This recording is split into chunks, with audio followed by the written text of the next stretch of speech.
दोस्तों, हर हर महादेव। स्वागत है आप सभी का एक बार फिर से। मेरे देवाधिदेव महादेव आप व आपके परिवार पर अपनी कृपा दृष्टि सदा सर्वदा बनाए रखें।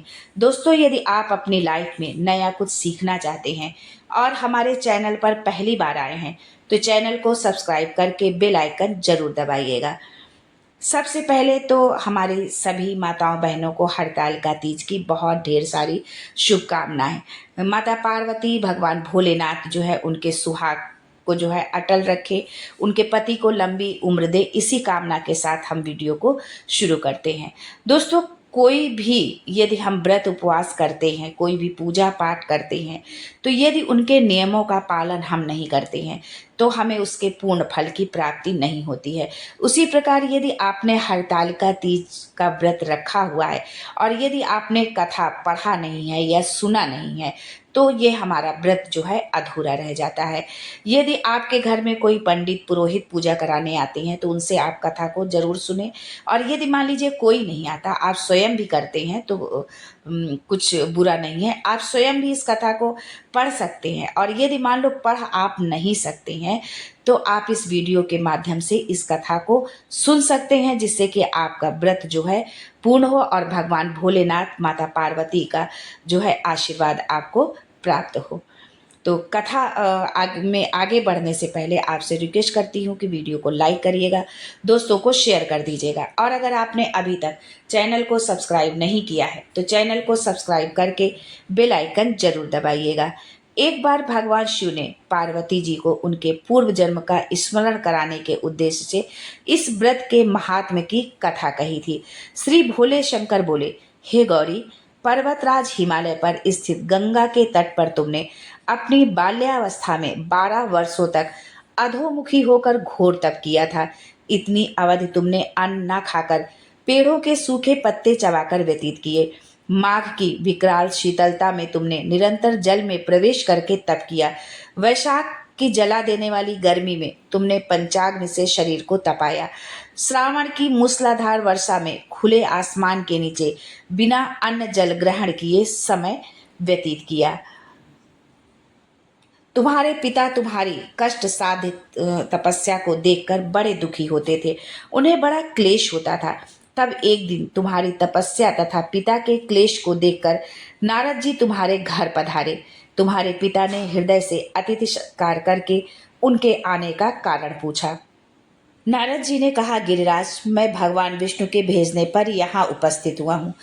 आपकी कन्या ने बड़ा कठोर तप किया है, इससे प्रसन्न होकर वे आपकी सुपुत्री से विवाह करना चाहते हैं। इस संदर्भ में आपकी राय जानना चाहता हूँ। नारद जी की बात सुनकर गिरिराज गदगद हो उठे। उनके तो जैसे सारे क्लेश ही दूर हो गए। प्रसन्नचित होकर वे बोले, श्रीमान, यदि स्वयं विष्णु मेरी कन्या का वरण करना चाहते हैं तो भला मुझे क्या आपत्ति हो सकती है? वे तो साक्षात ब्रह्म हैं। हे महर्षि, ये तो हर पिता की इच्छा होती है कि उसकी पुत्री सुख संपदा से युक्त पति के घर की लक्ष्मी बने। पिता की सार्थकता इसी में है कि पति के घर जाकर उसकी पुत्री पिता के घर से अधिक सुखी रहे। तुम्हारे पिता की स्वीकृति पाकर नारद जी विष्णु के पास गए और उनसे तुम्हारे ब्याह के निश्चित होने का समाचार सुनाया। मगर इस विवाह संबंध की बात जब तुम्हारे कान में पड़ी तो तुम्हारे दुख का ठिकाना न रहा। तुम्हारी एक सखी ने तुम्हारी इस मानसिक दशा को समझ लिया और उसने तुमसे उस विक्षिप्तता का कारण जानना चाहा। तब तुमने बताया, मैंने सच्चे हृदय से भगवान शिव शंकर का वरण किया है, किंतु मेरे पिता ने मेरा विवाह विष्णु जी से निश्चित कर दिया। मैं विचित्र धर्म संकट में हूँ, अब क्या करूँ? प्राण छोड़ देने के अतिरिक्त अब कोई भी उपाय शेष नहीं बचा है। तुम्हारी सखी बड़ी ही समझदार और सूझबूझ वाली थी। उसने कहा, सखी, प्राण त्यागने का इसमें कारण ही क्या है? संकट के मौके पर धैर्य से काम लेना चाहिए। नारी के जीवन की सार्थकता इसी में है कि पति रूप में हृदय से जिसे एक बार स्वीकार कर लिया, जीवन पर्यंत उसी से निर्वाह करे। सच्ची आस्था और एक निष्ठा के समक्ष तो ईश्वर को भी समर्पण करना पड़ता है।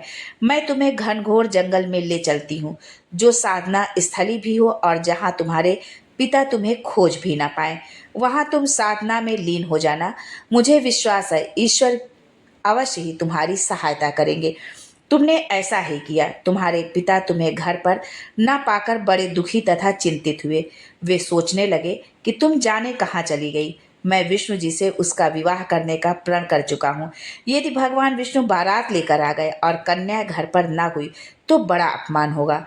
मैं तो कहीं मुंह दिखाने के योग्य भी नहीं रहूंगा। यही सब सोचकर गिरिराज ने जोर शोर से तुम्हारी खोज शुरू कर दी। इधर तुम्हारी खोज होती रही और उधर तुम अपनी सखी के साथ नदी के तट पर एक गुफा में मेरी आराधना में लीन थी। भाद्रपद शुक्ल तृतीया को हस्त नक्षत्र था। उस दिन तुमने रेत के शिवलिंग का निर्माण करके व्रत किया। रात भर मेरी स्तुति के गीत गाकर जागी। तुम्हारी इस कष्ट साध्य तपस्या के प्रभाव से मेरा आसन डोलने लगा। मेरी समाधि टूट गई। मैं तुरंत तुम्हारे समक्ष जा पहुंचा और तुम्हारी तपस्या से प्रसन्न होकर तुमसे वर मांगने के लिए कहा। तब अपनी तपस्या के फलस्वरूप मुझे अपने समक्ष पाकर तुमने कहा, मैं हृदय से आपको पति के रूप में वरण कर चुकी हूँ। यदि आप सचमुच मेरी तपस्या से प्रसन्न होकर आप यहाँ पधारे हैं तो मुझे अपनी अर्धांगिनी के रूप में स्वीकार कर लीजिए। तब मैं तथास्तु कहकर कैलाश पर्वत पर लौट आया। प्रातः होते ही तुमने पूजा की समस्त सामग्री को नदी में प्रवाहित करके अपनी सहेली सहित व्रत का पारण किया। उसी समय अपने मित्र बंधु व दरबारियों सहित गिरिराज तुम्हें खोजते खोजते वहां आ पहुंचे और तुम्हारी इस कष्ट साध्य तपस्या का कारण तथा उद्देश्य पूछा।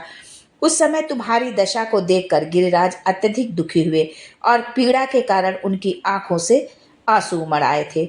तुमने उनके आंसू पोंछते हुए विनम्र स्वर में कहा, पिताजी, मैं अपने जीवन का अधिकांश समय कठोर तपस्या में बिताया है। मेरी इस तपस्या का उद्देश्य केवल यही था कि मैं महादेव को पति के रूप में पाना चाहती थी। आज मैं अपनी तपस्या की कसौटी पर खरी उतर चुकी हूँ। आप क्योंकि विष्णु से मेरा विवाह करने का निर्णय ले चुके थे, इसलिए मैं अपने आराध्य की खोज में घर छोड़कर चली आई। अब मैं आपके साथ इसी शर्त पर घर जाऊंगी कि आप मेरा विवाह विष्णु जी से न करके महादेव जी से करेंगे। गिरिराज मान गए और तुम्हें घर ले गए। कुछ समय के पश्चात शास्त्रोक्त विधि विधान पूर्वक उन्होंने हम दोनों को विवाह सूत्र में बांध दिया। हे पार्वती, भाद्रपद की शुक्ल तृतीया को तुमने मेरी आराधना करके जो व्रत किया था उसी के फलस्वरूप मेरा तुमसे विवाह हो सका।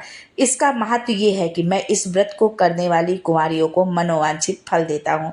इसलिए सौभाग्य की इच्छा करने वाली प्रत्येक युवती को ये व्रत पूरी एकनिष्ठा तथा आस्था से करना चाहिए। आज के लिए बस इतना ही। दोस्तों, मिलते हैं अगले वीडियो में एक नई जानकारी के साथ। तब तक के लिए हर हर महादेव, जय माँ Parvati and thanks for watching my video.